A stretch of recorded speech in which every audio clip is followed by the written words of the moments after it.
How to fix an app not opening on Android. This tutorial shows you how to resolve the issue by checking and removing the app timer in your digital well-being settings on your Android device. First, open the Settings app on your Android device. After that, scroll down and tap on Digital Well-being and Parental Controls. From there, tap on Dashboard to see a full list of your apps and their usage stats.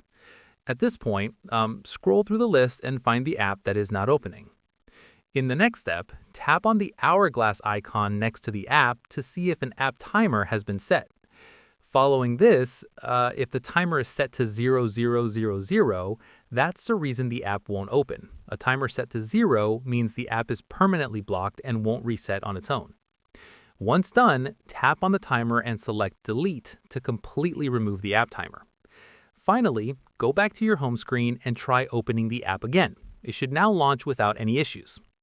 Keep in mind that app timers are a great tool for managing screen time, but setting one to 0000 will prevent the app from opening entirely until the timer is deleted.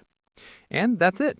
If this Android guide helped you fix your app not opening, give it a like, subscribe for more Android tutorials, and tap the bell icon for updates. See you in the next one.